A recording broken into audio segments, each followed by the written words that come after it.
आज हम कक्षा 9 की हिंदी पाठ्य पुस्तक क्षितिज भाग 1 से पढ़ने वाले हैं एक कविता जिसका शीर्षक है मेघ आए और जिसके कवि हैं श्री सर्वेश्वर दयाल सक्सेना जी।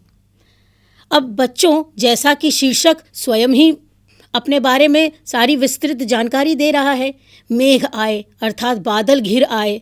लेकिन इस कविता में आगे बढ़ने से पूर्व हम कवि परिचय को सर्वप्रथम जान लेते हैं। तो सर्वेश्वर दयाल सक्सेना जी का जन्म 15 सितंबर 1927 को उत्तर प्रदेश के बस्ती जिले में हुआ था और वे दीनमान पत्रिका के उप संपादक भी रहे और पराग बाल पत्रिका जो है उसका भी वे संपादक थे इस पत्रिका के।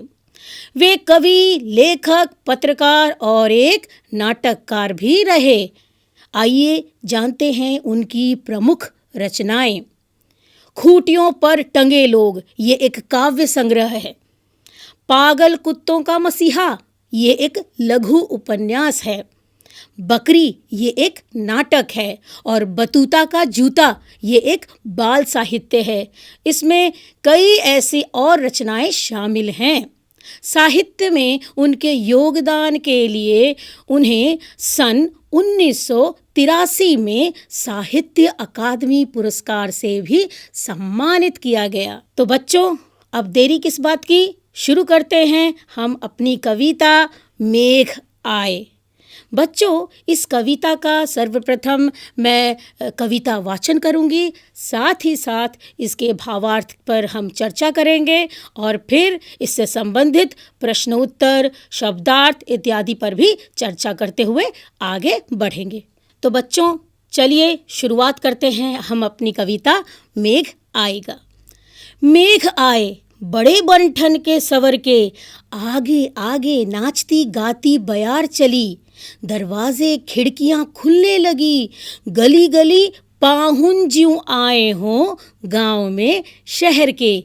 मेघ आए बड़े बनठन के सवर के। तो बच्चों, सर्वप्रथम तो मैं आपको ये जानकारी दे दूं कि कवि सर्वेश्वर दयाल सक्सेना जी ने यहाँ पर बड़ी ही खूबसूरती के साथ इस बात का चित्रण किया है कि कैसे प्रकृति में, यानी मेघ जब आते हैं, जब भीषण गर्मी होती है और जब मेघ छाते हैं तो क्या होता है, लोगों की आस बंध जाती है, उम्मीद जग जाती है।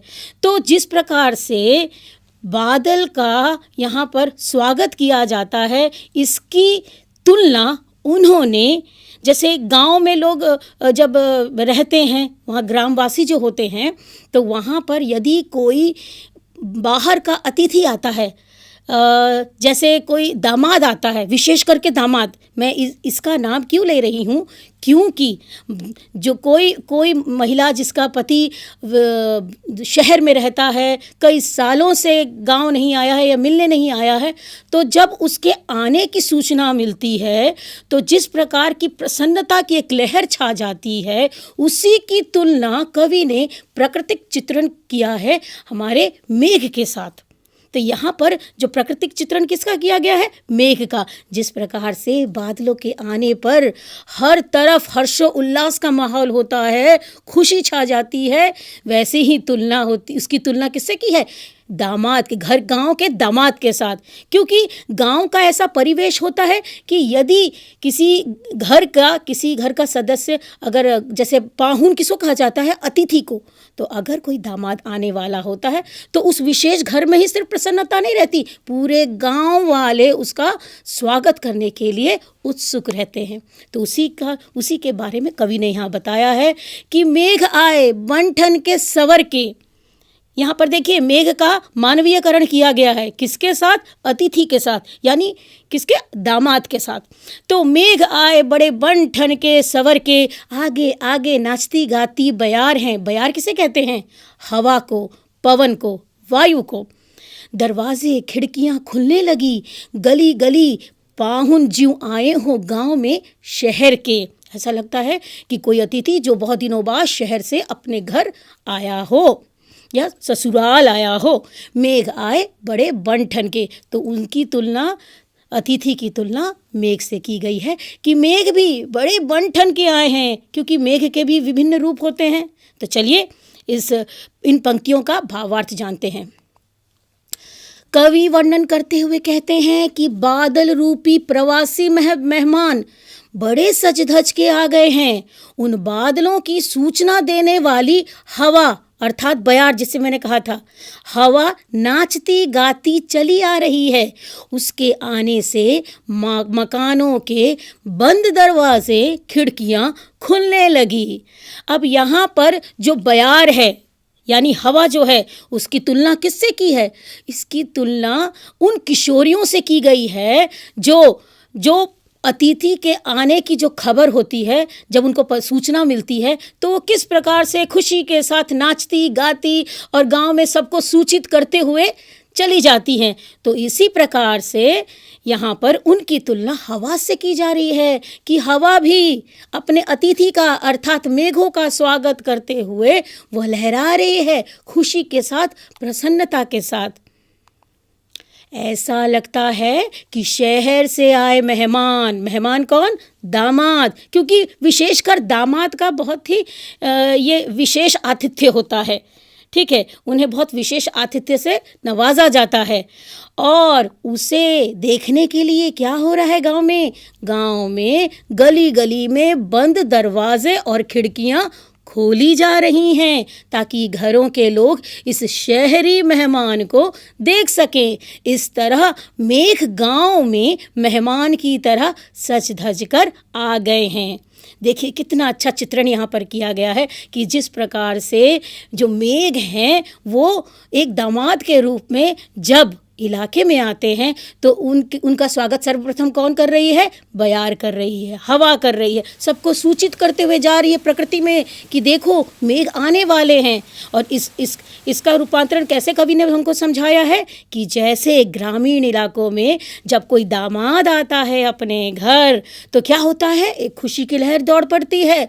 लोग, वहाँ की जो औरतें हैं वो अपने खिड़कियों दरवाज़ों से उसकी एक झलक पाने के लिए वो आतुर रहती हैं। वो चाहती हैं कि उस विशेष अतिथि की एक झलक मिल जाए। तो इस तरह मेघ गांव में मेहमान की तरह सज धज कर आ गए हैं। आगे बढ़ते हैं पंक्तियों में। पेड़ झुक झांकने लगे गर्दन उचकाए, आंधी चली धूल भागी घाघरा उठाए, बाकी चितवन उठा नदी ठिठकी घूंघट सर के, मेघ आए बड़े बन ठन के सवर के। तो बच्चों अब क्या हुआ? किशोरियों की तुलना तो पवन से की गई। सर्वेश्वर द्वारा सक्सेना जी ने क्या किया है? उन्होंने कहा कि जिस प्रकार प्रकृति में मेघ के आने पर प्रसन्नता होती है तो उस प्रसन्नता को कौन जाहिर कर रहा है? आगे आगे कौन नाच रहा है? हवा नाच रही है, सबको सूचित कर रही है। प्रकृति में एक अजीब सी आनंद चारों तरफ बिखेर रही है।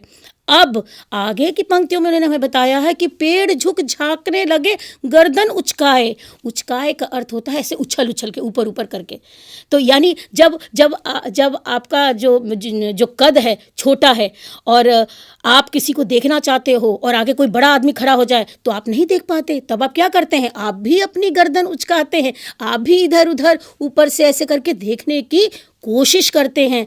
तो इसकी तुलना कवि ने ये की है, कहा है कि उस बादल रूपी मेहमान का स्वागत करने के लिए पेड़ भी अपना गर्दन उचका रहे हैं, यानी किसी तरह से उसके दर्शन पाना चाहते हैं। आंधियां चलने लगी, और क्या होने लगा? आंधियां चलने लगी, और आंधियों के चलने से क्या हुआ? धूल भागी घाघरा उठाए, यानी वो लड़कियां, जब आंधी तूफान चलता है तो क्या होता है कि तो लड़कियां अपने घाघरा को समेटे हुए पकड़े हुए भागती हैं। तो इसी चीज़ का चित्रण यहाँ पर किया है और ये बताया है कि बाकी चितवन उठा, यानी लोग अपनी चितवन उठा का, बाकी चितवन का अर्थ होता है तिरछी नज़र से। तिरछी नज़र यानी हम अपने आँखों के एक कोने से किसी की झलक पाते हैं, पर प्रत्यक्ष रूप से उसे देख नहीं सकते, क्योंकि बच्चों गांव का परिवेश ही ऐसा होता है। गांव की औरतें प्रत्यक्ष रूप से किसी भी अजनबी से सामना सामनी बातचीत नहीं करती हैं, तो वो क्या करती हैं, खिड़कियों की ओट में छुप करके उसे देखती हैं। कैसे? तिरछी नज़रों से।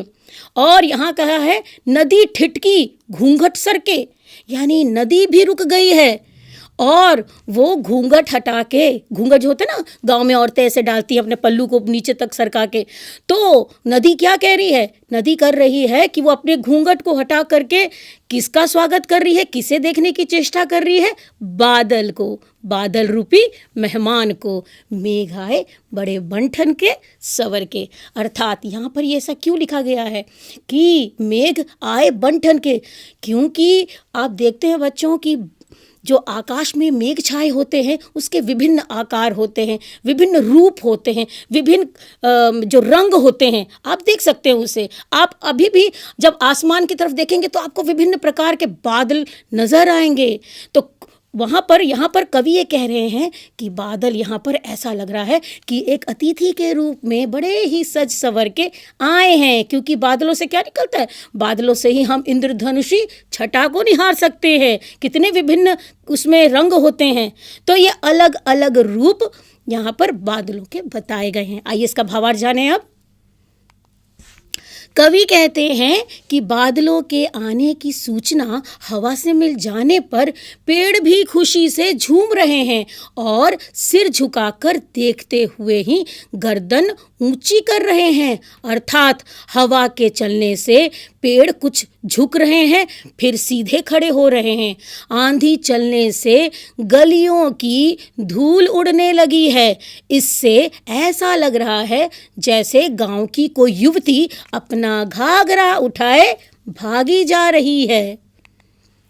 नदी कुछ रुक कर बादलों को उसी प्रकार देखने लगी जिस प्रकार गांव की कोई स्त्री मेहमान को देखने के लिए अपने घूंघट को थोड़ा सा हटाकर और लज्जा सहित नेत्रों को कुछ तिरछा करके देखने लगी हो।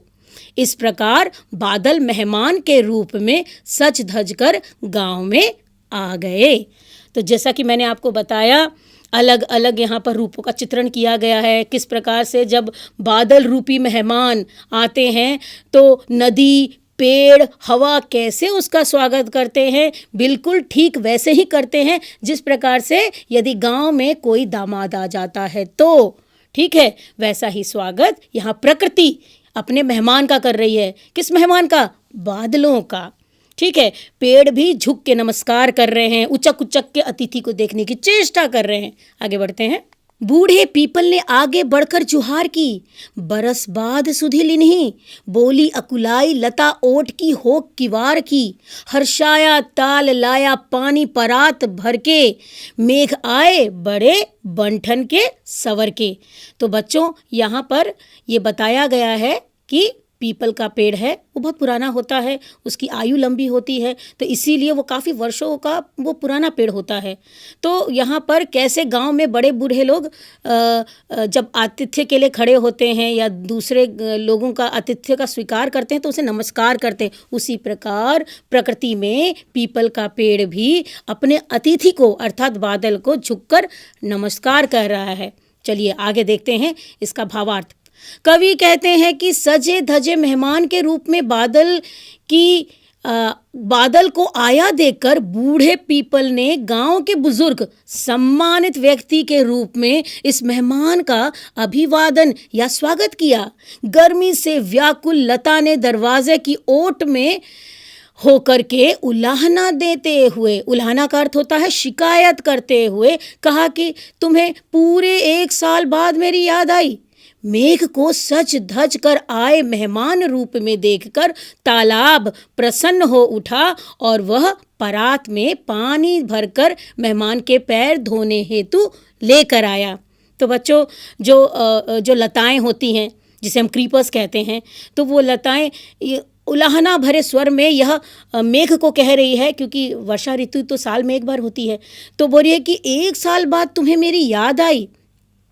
तो यहाँ पर वो शिकायत कर रही है और ये कह रही है कि अब तुम 1 साल बाद तुम्हें मेरी याद आई है, और अब मेघ जो हैं वो सज धज के मेहमान का रूप लेकर के आया है। ये देख कर के तालाब बहुत प्रसन्न हुआ, और वो क्या लेकर आया? वो परात में, परात का मतलब होता है थाली। जैसे गांव में लोग जो मेहमान आते हैं उनके पैर धोते हैं, ये उनकी परंपरा है। तो उसी प्रकार प्रकृति में भी ये बताया गया है, ये चित्रण किया गया है कि तालाब क्या है? वो परात रूपी जो जल उसमें लेकर आया है, किसके? मेहमान के पैर धोने के लिए। क्षितिज अटारी गहराई दामनी दम की, क्षमा करो गांठ खुल गई अब भरम की, बांध टूटा झरझर मिलन के, अश्रु ढर के, मेघ आए बड़े बंठन के सवर के। क्षितिज, क्षितिज क्या होता है बच्चों? वो स्थान होता है जहां हमें ऐसा लगता है कि कहीं दूर जमीन और आसमान एक होते से प्रतीत होते हैं, परंतु ऐसा होता नहीं है।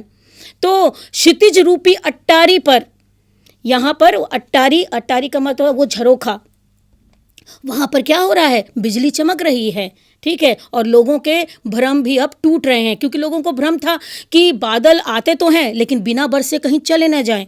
तो इसी बात के बारे में यहाँ बताया गया है। चलिए अब भावार्थ की ओर चलें।